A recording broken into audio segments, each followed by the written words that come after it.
सफलता संघर्ष मांगती है। उसे कोई फर्क नहीं पड़ता है कि आपकी परिस्थिति क्या है।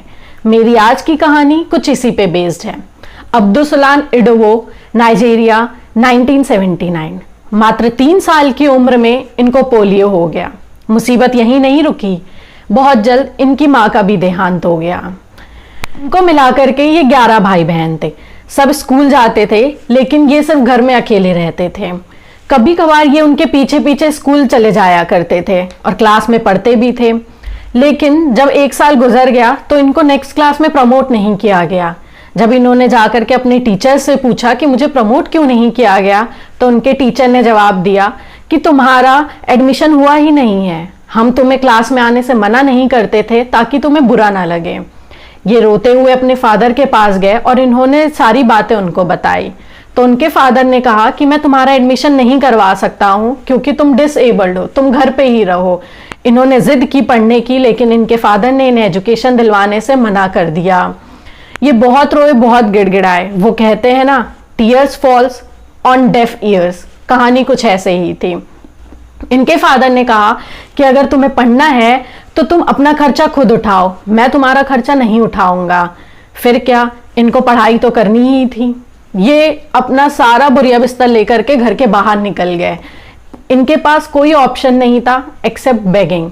इन्होंने भीख मांगना स्टार्ट कर दिया रोड पे। ये सुबह के टाइम स्कूल जाते थे और जैसे ही मार्केट ओपन होता था शाम को, तो ये मार्केट में आकर के भीख मांगते थे। ऐसे ही भीख मांग करके एक एक पैसा जोड़ करके इन्होंने अपने प्राइमरी स्कूल की पढ़ाई पूरी की। अब बात करनी थी सेकेंडरी स्कूल की। पैसे चाहिए थे फीस पे करने के लिए भी, यूनिफॉर्म के लिए भी। तो इन्होंने सुना था कि लेगोस करके स्टेट है जहां पर ज्यादा पैसे मिलते हैं। तो ये जब स्कूल के बाद जाते थे, स्टेशन जाते थे और वहां से वो ट्रेन पकड़ते थे लेगोस की, और वहां के मार्केट में जाकर के ये भीख मांगते थे। ऐसे ही सिलसिला चलता गया और इन्होंने इसी तरह अपने सेकेंडरी स्कूल भी कंप्लीट की। इनका डिटर्मिनेशन इतना था पढ़ाई को लेकर के कि इन्होंने कभी हार नहीं मानी, हिम्मत नहीं मानी। खुद की डिसेबिलिटी को इन्होंने अपनी कमजोरी नहीं समझी। इनका पूरा फोकस सिर्फ पढ़ाई में था। इनको ये बहुत अच्छे से पता था कि अगर इनकी कोई चीज लाइफ बदल सकती है तो वो सिर्फ और सिर्फ एजुकेशन थी।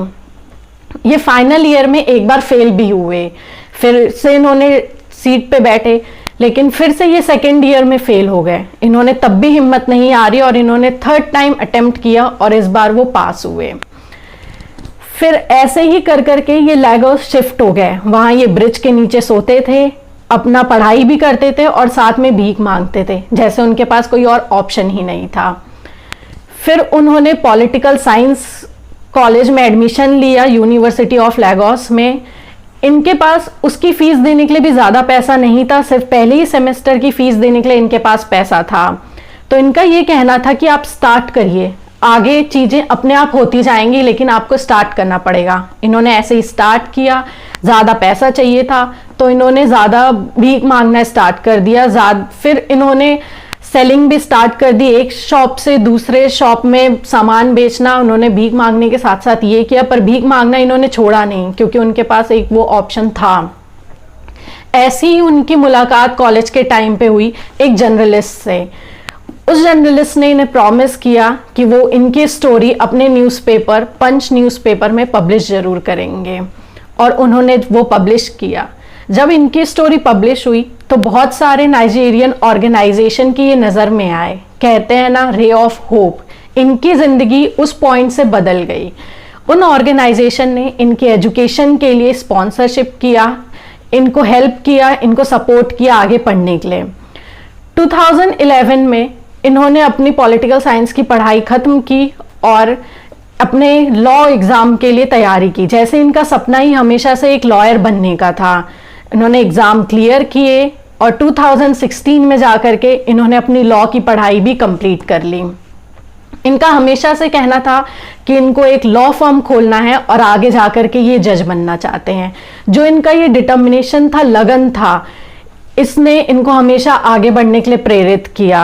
नहीं तो एक ये डिसेबिलिटी ऐसी चीज है जो इंसान को पीछे खींचती है, जो इंसान को कमजोर बना देती है, इंसान को एक बहाना दे देती है आगे ना बढ़ने का। लेकिन इसको इन्होंने अपनी कमजोरी ना समझा और इससे इन्होंने आगे अपनी पढ़ाई जारी रखी।